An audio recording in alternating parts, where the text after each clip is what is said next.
त्याच्यामुळं सकारात्मक निर्णय होईल अशी खात्री आहे.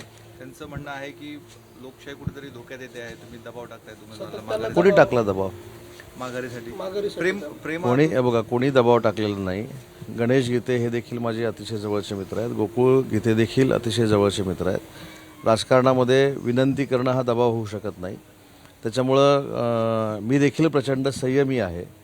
त्याच्यामुळे आतापर्यंत संयमानं बोलतो आहे. कोणीही कुठं दबाव टाकलेला नाही, कुठं दबाव टाकण्याचा प्रश्नच येत नाही. ते भारतीय जनता पार्टीला मानतात किंवा भारतीय जनता पार्टीचे कार्यकर्ते म्हणून गणेश गीते साहेब काम करतात, म्हणून ही विनंती आपण करतोय. त्याच्यामुळे कुठेही दबाव टाकलेला नाही किंवा दबाव टाकण्याचा प्रश्नच नाही.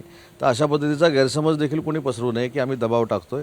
दबाव जर टाकायचा असेल तर 4-4 वेळा मिटिंगला आलो नसतो. दबाव देखील कसा टाकतात त्याचं चांगलं ज्ञान माझ्याकडे आहे. तो पण टाकणार का? नाही ना, अजिबात नाही. नाही, जे आपण विचारलं मला दबाव नाही ना, इशारा पण नाही. आपण जे दोनदा मला प्रश्न विचारला की असं म्हटलं, ते म्हटलेत गोकुळजी की नाही हे पण मला माहिती नाही.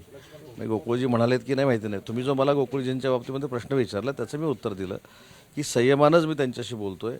गिरीश भाऊ देखील संयमानं बोलतात आणि शेवटी त्यांची लोकशाहीमधली इच्छा आहे की आमदार व्हायची किंवा लोकप्रतिनिधी व्हायची. ती काय चूक आहे असं काय कोण म्हणत नाही. पण दबाव अजिबातच टाकलेला नाही आणि दबाव न टाकता कोणी दबाव टाकतोय असं देखील सांगू नये. कारण शेवटी लोकशाहीतल्या प्रक्रियेमध्ये एखाद्याला विनंती करणं हा काय 302चा गुन्हा नाही आहे.